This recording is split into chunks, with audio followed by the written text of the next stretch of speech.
Şu an burası neredeyse -2 gibi ya. O kadar soğuk. Şu ortada duran Ukrayna bayrağı işte.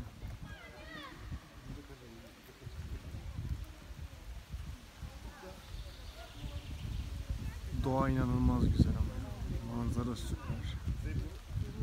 Herhalde bundan daha güzel olamaz.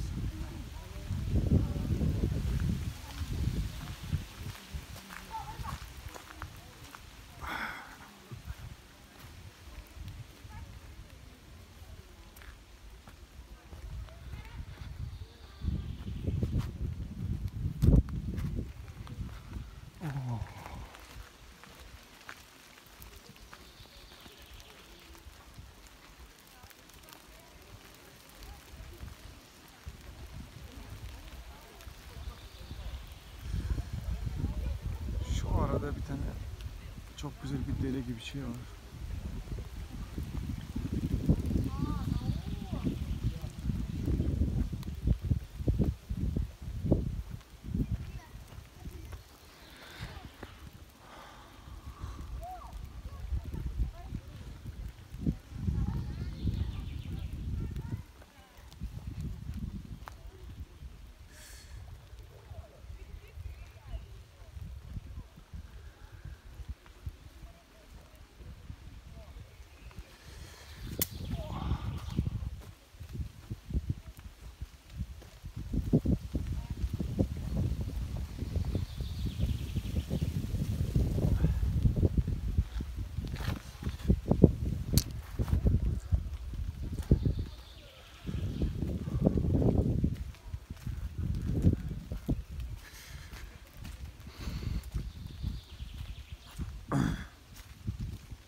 Сейчас через 5 минут будем.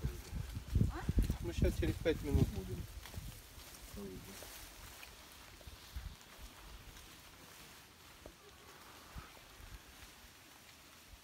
Ağaç hepsi yosun kaplamış ya.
Bak ağaçların arasında şu an bulutlar gözüküyor.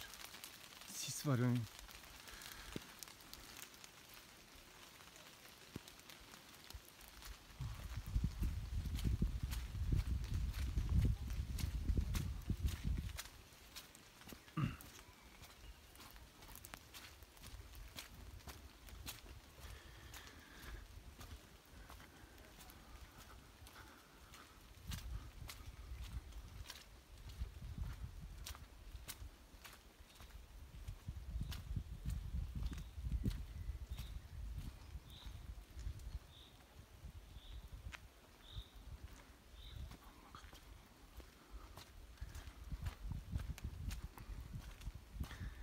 Yani iyi ki gündüz Lviv'de gezmemişim ya. Vallahi bu tura katıldığıma çok memnunum. Ayıları gördük.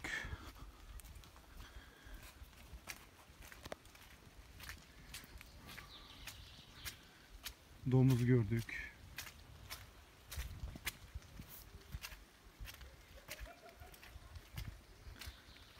Şu gölün bittiği yerde